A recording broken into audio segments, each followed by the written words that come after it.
तो एक और व्लॉग में आपका स्वागत है। और आज का दिन काफ़ी उठा-पटक वाला है क्योंकि एक तरफ कुछ काम से हम लोग बाहर आए थे, लेकिन क्योंकि मम्मी का इस समय पैर टूटा हुआ है, इसलिए कुछ जो काम है उनको बीच में ही रुकना पड़ेगा। जैसे कि कोर्ट का काम है, हमने अभी समय स्थगित किया हुआ है कुछ दिनों के लिए। फिलहाल अभी दिन की शुरुआत करनी है और पूजा पाठ के बाद मम्मी को लेके जाना है हॉस्पिटल। और ब्लैकी भाई हमारे यहाँ पर आराम कर रहे हैं और बस पूजा पाठ कर लेंगे, उसके बाद जो आगे की कार्यवाही है उसको देखा जाएगा।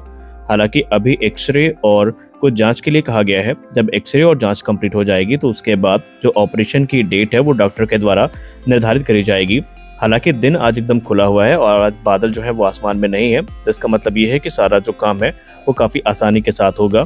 तो पूजा पाठ के बाद जो आगे की कार्यवाही है उसको हम शुरू करेंगे और देखेंगे कि आगे चल के दिन में हमें क्या क्या चीज़ें देखने को मिलती हैं और जो टेस्ट होते हैं वो कैसे होते हैं। तो भोलेनाथ की आरती और इनके पूजा पाठ के बाद हम लोग निकलने वाले हैं अस्पताल के लिए और देखेंगे कि डॉक्टर क्या बोलते हैं, क्या ऑपरेशन आज होगा या कोई अगली डेट मिलती है इसके लिए। तो पूजा पाठ करने के बाद अब बारी थी यहाँ से निकलने की। सारा सामान जल्दी जल्दी में पैक किया गया क्योंकि जैसा कि हमको बताया गया डॉक्टर के द्वारा कि उनको एडमिट किया जाना है, तो उस हिसाब से हमने तैयारियां शुरू करी और उसके बाद जो कार है उसको भी रेडी किया। और अब बारी थी यहाँ से निकलने की क्योंकि हमें 9:30 बजे तक बुलाया गया था कि 9:30 बजे तक एडमिट कर लिया जाएगा और उसके बाद जो डॉक्टर हैं वो तकरीबन 1 बजे से लेकर के 1:30 बजे तक जो ऑपरेशन है उसको सुनिश्चित करेंगे। तो उस हिसाब से हमारी जो तैयारियां थी वो पूरी हो चुकी थी और अब हम यहाँ से निकलने वाले थे। लेकिन क्योंकि अभी यहाँ पर कुछ चीज़ें थी जो असमंजस्य की स्थिति बना रही थी। पहला तो ये कि जो मेडिकल रिपोर्ट है वो कैसी होती है, क्योंकि शुगर पेशेंट के लिए जो ऑपरेशन है ये इतना आसान नहीं होता है। तो उसी हिसाब से हमें तैयारी भी करनी थी और अब हम लोग निकलने वाले थे क्योंकि काफ़ी लेट ऑलरेडी हो रहा था और हम नहीं चाहते थे कि इस तरह के सिनेरियो में हमें और भी ज़्यादा लेट हो, और इसीलिए अब हम यहाँ से निकल लिए थे। तो फिलहाल अभी एडमिट कर दिया है और जो ब्लड टेस्ट है उसके लिए ऑलरेडी जा चुका है और रिपोर्ट के हिसाब से ये निर्धारित होगा कि ऑपरेशन आज किया जाना है या कल। फिलहाल तैयारियां पूरी हैं और उम्मीद है कि शायद आज ही हो जाए। तो ये रिपोर्ट है जहां पर देख सकते हैं कि जो जॉइंट है वो फ्रैक्चर हुआ है और अब यहाँ पे एक्सरे के लिए हम लोग निकल रहे हैं क्योंकि एक फाइनल एक्सरे जो होगा वो कंफर्म कर देगा कि एक्चुअल जो इंजरी है वो कितनी खतरनाक है और उसके हिसाब से आगे जो डॉक्टर हैं उनकी कार्यवाही बढ़ेगी। तो अभी बारी है एक्सरे करवाने की और एक्सरे के बाद ये डिसाइड होगा कि ऑपरेशन आज होना है या हमें जो नेक्स्ट डेट है वो मिलने वाली है। तो अब निकलते हैं एक्सरे के लिए। तो अभी एक्सरे हो चुका है और जो रिपोर्ट है वो भी मिल चुकी है जहाँ पे चीज़ें कंफर्म हो चुकी हैं कि जो इंजरी है या जो फ्रैक्चर है वो जॉइंट पे है। और अब देखते हैं डॉक्टर इस पे क्या बोलते हैं, क्या आज ऑपरेशन होगा, क्योंकि अगर आज नहीं हो पाया तो अगले 2 दिन तक काफ़ी मुश्किल है क्योंकि होने वाली है इस समय रक्षाबंधन की छुट्टियाँ और फिलहाल आज तो मुश्किल ही लग रहा है। तो जैसा कि हमने अनुमान लगाया था कि आज ऑपरेशन नहीं होगा तो वैसा ही हुआ है और इस समय डॉक्टर ने साफ साफ कह दिया है कि जो ऑपरेशन है अब ये 2 दिन बाद होगा।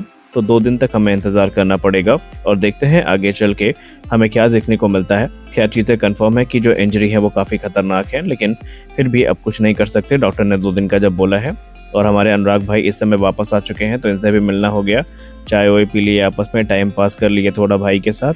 बहुत दिन बाद ये आए हैं तो हमने कहा चलो भाई मिल लिया जाए। और यहीं पे चमचमाती हुई हमें BMW भी देखने को मिल गई। अब आपके लिए आम बात होगी लेकिन एक स्मॉल टाउनर के लिए बड़ी बात होती है क्योंकि ये BMW X1 है जो कि आमतौर पे तकरीबन 40 से 50 लाख के बीच में आती है। तो ये हमारे तरफ काफ़ी रेयर है, इसलिए हम लोगों को इसलिए चौंका दिया। लेकिन फिर भी चलो ठीक है, अच्छी बात है भाई, गाड़ी आ रही है तो देखने को मत मिलेगी और शायद कभी चलाने को मिल जाए। लेकिन चलो अब आगे बढ़ते हैं, अनुराग भाई को घर छोड़ते हैं। अनुराग भाई हमको घर छोड़ेंगे और हमारी बाइक लेके जाएंगे।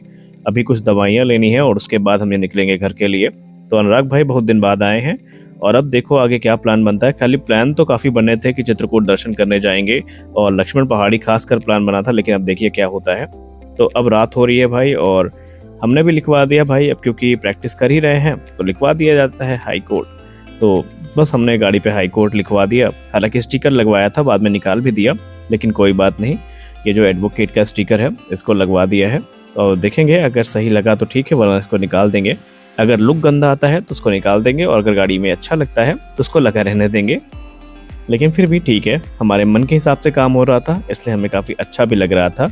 और क्योंकि रक्षाबंधन है तो काफ़ी रश ज़्यादा है।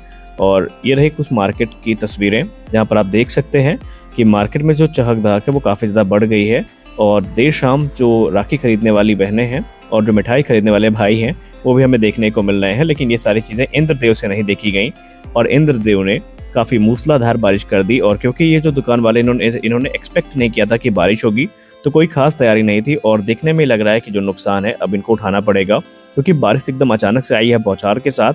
ये चाहे जितना फास्ट रिएक्ट कर लें, लेकिन बारिश ने अपना काम ऑलरेडी यहाँ पे कर दिया होगा। भले ही अब ये पन्नी लगा रहे होंगे, लेकिन ऑलरेडी इनका जो नुकसान है वो हुआ है। और उसके बाद हम आ गए भाई अपने विशेष स्थान पे, जहाँ पर हमारे अधिवक्ता जी आने ही वाले हैं, जिनके साथ कुछ बातचीत होगी और उसके बाद हम निकलेंगे रिकॉर्डिंग करने के लिए। और रिकॉर्डिंग के बाद आगे की जो कार्यवाही है वो देखी जाएगी कि क्या करना है, अगले दिन का क्या स्केड्यूल होगा वो डिसाइड होगा, और उसी हिसाब से जो काम है हमारा आगे बढ़ता रहेगा।